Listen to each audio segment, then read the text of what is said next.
Well, I have Dr. Somto Iromuanya with me. Hi, Somto. Hey there. Good to be here. Really great to see you again. You too. We had a great time together a couple of weeks ago. I wanted to bring you on and just learn a little bit more about you and feature you on the website so that others can see you, see the cases that you've done, learn a little bit about you. Sound all right with you? Yes, sir. That sounds great. Well, great. Can you tell us where you're from and just kind of maybe what your professional background is? Sure, absolutely. I'm from a small town in the DFW area called Allen, Texas. And I've lived in the DFW area for the vast majority of my life, other than a few years where I went to school in Oklahoma, Boomer Sooner. I was lucky enough to be able to go to dental school here at Texas A&M, formerly known as Baylor, in Dallas as well. And I practiced for 1 year in Oklahoma, and then I came back to Texas after that. And I've only been out of school about 2.5 years now, but my fiance and I have decided to go ahead and open up a dental practice. And because we want to offer comprehensive care, we thought that kind of diving into implants to be able to offer that to our patients would be a great move. And that led us to your course. So, yeah. You just had a soft opening, right, of your new office? Yes, sir. So everything's going well so far, and we're really excited. Lots of stress, but I think it's going to be worth it. It's been a lot of fun so far. Well, I applaud you. You're 2 years out and you're starting your own practice. And at the very beginning, you're looking at an expanded clinical skill set and expanded clinical offerings, it seems. Based upon your experience a couple of weeks ago, or my experience in seeing you as a clinician, it's clear that you're going to succeed on the implant front in your office too. I appreciate that. That's very kind of you. I think you asked me about my surgical background. What I'd say is that Yeah. Texas A&M did provide us a great education or a foundation for surgery in dentistry, but I have not had a lot of surgical experience with implants or anything like that. I shadowed an implant-heavy practice for a little bit, but until I attended your course, I actually have never even placed an implant into a model. I've never held an implant motor or anything like that. So this was actually my first real exposure to implants. You did really well in that light. Can you tell me a little bit about your, as you came into the course, were you hoping for, what was your comfort level with flaps and with surgical access to the site? Because you've done plenty of exo up to this point, right? Yes, sir. I would say I was pretty comfortable with the idea of laying a clean flap. I feel like a lot of times the holdup for providers, especially young providers like myself, is I don't know if we've ever really seen like a real flap, and so we're hesitant to go beyond what we see to be the boundary of what's acceptable. But I've been fortunate enough to have seen some perio flaps and some oral surgery flaps, so I was pretty comfortable with that going into it. But you are correct that most of my experience has been in exo. I see. You went into flaps very comfortably, it seemed. And now you took the surgical placement fundamentals course. And how was your experience with that course? I thought it was great. The way I like to learn, I really like to have what I would say to be applicable knowledge, right? It's one thing to kind of know didactically, like how wide should the space be, or what height of bone are you looking for. But what I appreciated from the course is it gave us a good foundation on knowing what exactly our room for error is, knowing, okay, if the bone kind of is shaped like this, what options do you have for having a predictable and successful surgery. So I like that you actually gave us tools that we can use when we're navigating these starter cases. Great. Well, I'd love to look at a few of the cases that you did so that maybe these are your first implant cases then. Yes, sir. Let's talk about them for a second. Do you want to tell us a little bit about this patient? Sure. So as far as first cases go, I think this was a good one, a challenging one. I was a little nervous going into it. And again, what I liked about the course is that we had that opportunity to present our cases ahead of time. So I do feel like I knew exactly what to do when we actually got into to the clinic, and we found some of the issues that we Yeah. preemptively thought may come up. Hmm. So in Hmm. this case, it was a terminal span, number 29 and 30. And if you look at the X-ray, number 28 kind of had a distally inclined root. And it was Hmm. more apparent on the CBCT, but I think you can kind of appreciate it there. Yeah. So my concern was finding an ideal entry point based off of Yeah. sort of our guidelines that we had discussed, while avoiding that, backwards or distal angulation and getting a nice result. Yeah. So when we began this case, and one thing I'd like to point out is this patient was very, very large. So I feel like some of the curvature doesn't seem that extreme on X-rays, but clinically it was kind of a lot. But Yeah. Hmm. when we started the procedure, some of our first X-rays, which I don't know if we'll be able to see it here, you see that we were on a clear path for that root of number 28. Yeah. By utilizing the Lindemann drill and some of Yeah. the adjustments that you taught us in the fundamentals course. Hmm. So I think I used both a crestal adjustment and an apical adjustment. Uh-huh. Using that allowed me to move the implant while maintaining my entry point and find a more ideal location to place that implant. And you were able to make corrections on the fly, Yes, sir. and and you did a great job of moving from a PA that you didn't quite like, as you expressed it. You're heading towards that neighboring route, and then we're able to make those corrections and still get nice primary stability with your placement, right? Yes, sir. That's correct. Yeah, you did a beautiful job. I wanted to show your flap here, and in this picture on the right side, you can see the second implant that's placed in the number 30 site as well. And you have it really beautifully spaced uh, in relation to the number 29 implant. And so you can see when you see that, I don't know if I have a picture here of the driver in place, but I have a couple of your other cases that have the driver in place. You can tell very well what the angulation buccolingually and mesiodistally will be. And you measured that spacing out very carefully while placing, and you're going to have a really beautiful result. And so your very first case coming out of the gate was with a terminal span in the mandible, and those are not easy cases. So congrats to you. Thank you. Thank you for the help. Oh, you're welcome. Here's another beautiful case that you did later in the day. This is a bounded single span. And here you are placing the implant. And I think I have 3 clinical photos. Um, a slightly larger space, perhaps. And I believe, do you remember what implant size that was? I believe that was a 5x10 that we ended up going with, or maybe a 5x11 5. Mm-hmm, mm-hmm. I think that's right. Yeah, it looks like a 5. Yeah. And then when you were all done and all placed, you elected to place a healing abutment. Can you tell me why you did that, or whoever's watching, tell us why you went in that direction? Absolutely. So this was a situation in which, if you take the fundamentals course, you'll learn a lot about the torque wrench finishing technique, Yeah. trademarked Dr. Hillo. But this was I really enjoy learning about a scenario or a certain technique and then being able to use it as soon as possible. So it was great that it worked out this way. But when we did our osteotomy and we went to place the implant, we did find that we had a much higher torque than expected, especially based off of the X-ray.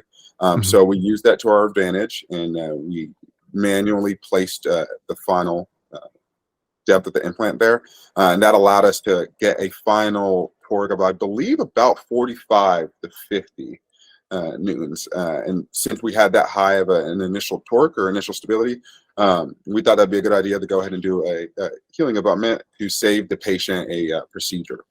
That way, it's just smooth sailing from here. And yeah, hopefully it all works out great. Yeah, your odds of having this work out great are through the roof. They're so high. He had a really healthy profile.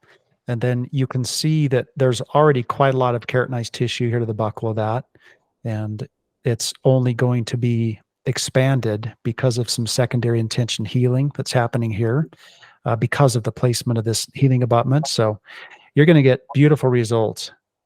How about this case? I'd love for you to talk me through this. I think this was the final case of the day for you. So it looks like you placed a total of 4 implants at the course. Is That that is right? correct. Yeah, I Yes, think sir. that's right. Great. Yeah. All beautifully placed, all very thoughtfully placed. And this was kind of your encore for the end of the day. Yes, sir. So can you tell me a little bit about this one? And did you have any apprehensions going into it, or any, was there anything unusual about it that required extra planning?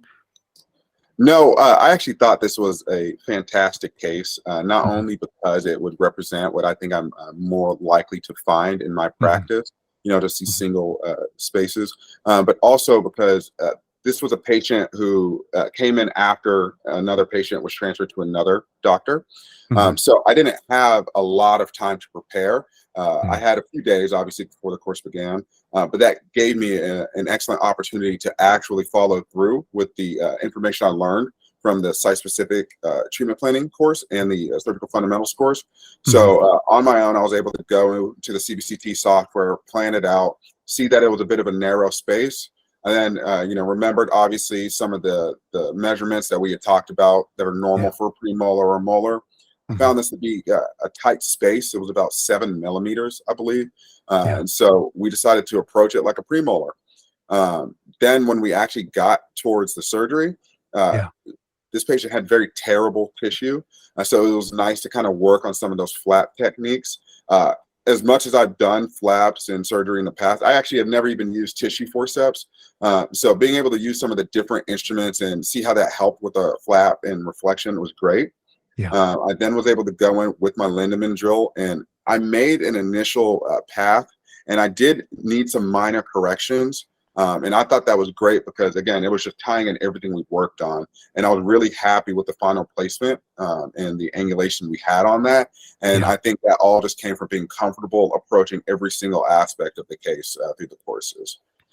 Even down the location towards the end of it, obviously a lot to work on, but Mhm. I felt as if I was very comfortable, like judging my angulation and adjusting it, especially Mhm. with the help of everyone there. So I was very happy with this case. Me too. It's beautifully done. Here's an intraoperative X-ray. Is there anything about this X-ray that you felt like, did you have to make any changes once you had this X-ray in place, or were you just ready to go? I think this was one of the last ones. I think I was ready to Mhm, go at this point. I may have mhm, crestally moved it a little bit more towards apically moved it a little bit more towards the mesial, but I uh-huh, think this was pretty close to the final placement, if I uh-huh. remember. That must be true because there's your final placement. I think that was a Biomax, looks like a 4.3 by 11.5. Does that sound right to you? I believe that's correct. Yes, sir. What a gorgeous implant placement. Here's a couple clinical photos that show you as you go along. I'm fond of saying this, as you know, but when you put your driver in the implant, when it's all placed, you are getting a sneak preview as to what your scan body or your impression coping will look like about 4 months down the road.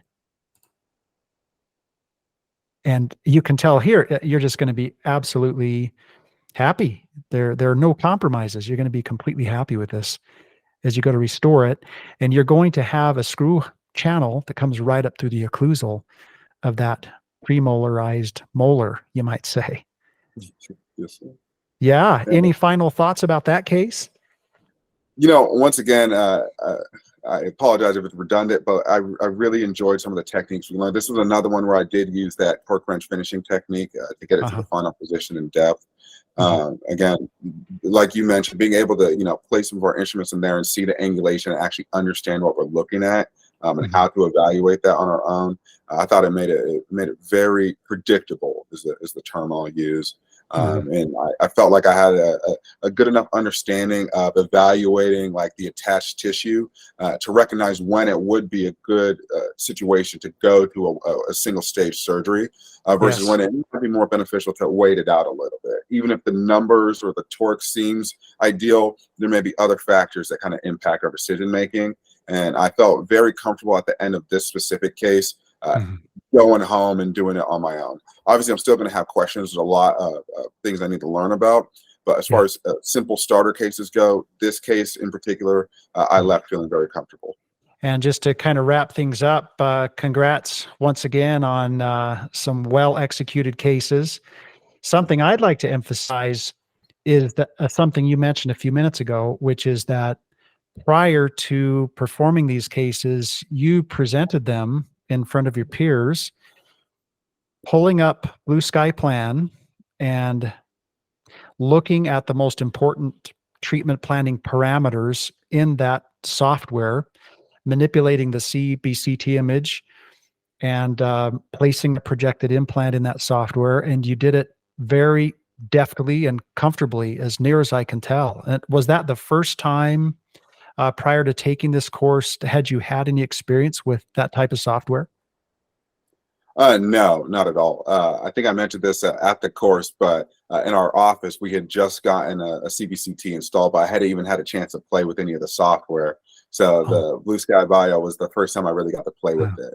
I think once at a different office, I had like toyed with it, but I never understood like the views, the slices, or anything I was looking at. So that was the first time I'd actually used CBCT software.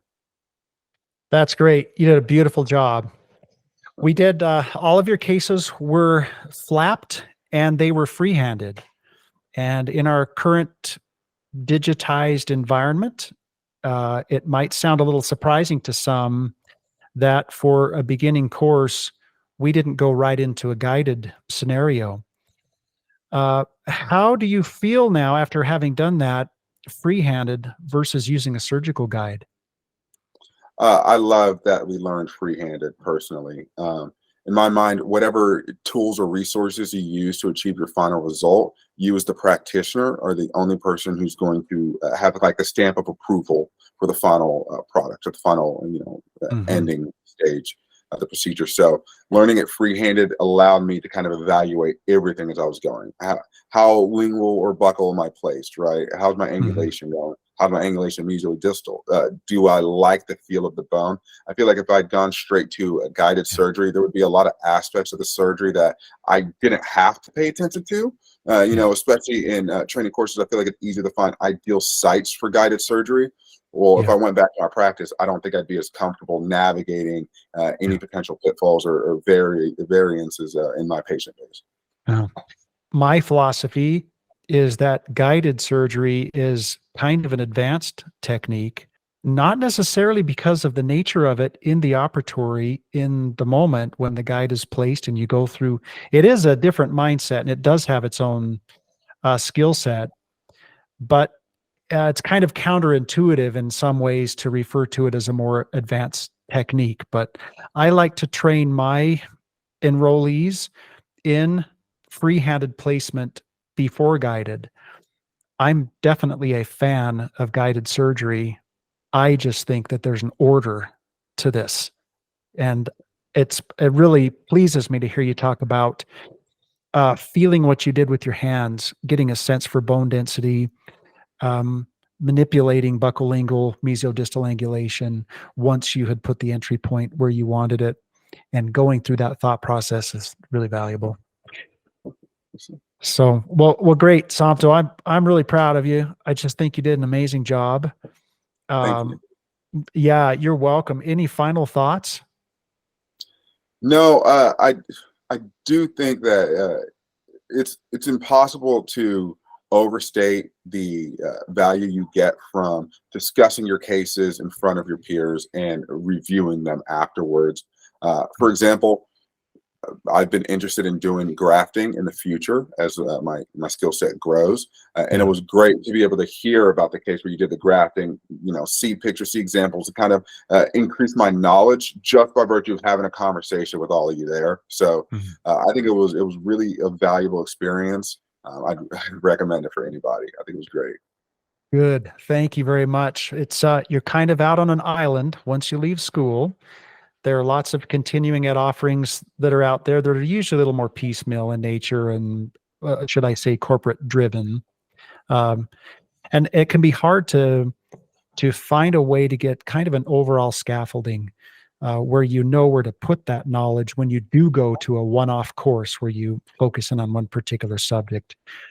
So I think that's my aim with the entry point continuum, is to give you that overall scaffolding from the surgical beginnings to the prosthetic finish, and with lots of reps in the middle where you can have this experience that's somewhat akin to being with a group of residents, where you present your case, and then you show it when you're done too, and talk about it in that context. So it's really fun to hear how articulate you are in discussing these terms, and you are just well on your way to being comfortable. First of all, of course, with starter case implantology, and drawing careful boundaries around that so that your case selection is sound, and you know that you'll get good outcomes, and then you'll just continue to progress from there. So thank you so much for joining me. I really appreciate you letting me feature you on the website, and I hope this will be helpful to others who are considering this course for themselves. And I hope you have a wonderful night.